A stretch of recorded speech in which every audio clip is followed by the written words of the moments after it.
Manager and one of the trainers at RFH Tactical Mobility, and I'd like to talk about some design concerns and potential improvements on this vehicle here. If you'll come closer with the camera here, I want to talk about the shoulder harnesses and seat mounts here. You see how the seat belts are mounted up very high, much higher than the driver's shoulder. This causes problems in a multiple of directions. For one, in the event of a rollover, there is no support to hold this driver into the vehicle. In an upside down impact situation, the shoulder harness should wrap around his shoulder and hold him from going head first into the ground upside down. Just the lap belt won't do it. Secondly, no matter how tight you make these belts, they're still going to open up. So in a frontal impact, this driver is likely to come through the belts. Next problem we have is switch sides. Let me see the view from the back here. We have a seat that does not fully support the back of the operator or his head. So that essentially, after your forward impact, we're all familiar with whiplash. When the driver comes back, this is a leverage point in the middle of his back. Secondly,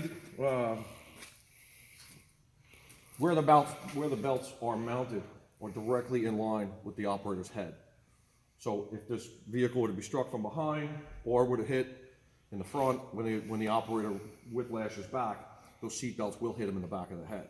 So essentially what needs to be done here is this seat belt would be better off mounted to this bar, which would put a slight downward angle off the shoulder of the driver, which would hold him into the seat. Also, as he propels forward, that belt will get tighter, holding him, giving him better support.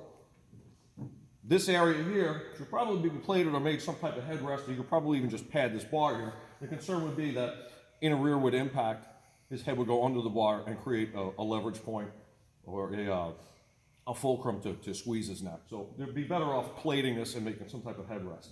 The final thing on this seat is there's absolutely no suspension in the seat and very little padding.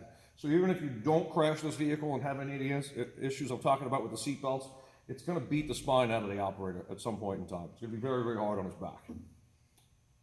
Hopefully we can move forward, make some improvements, a thicker seat, more sponge, more foam, more padding, or some springs, some type of suspension in the seat, and we need to move the seat belts down. And that's all I have to say about this.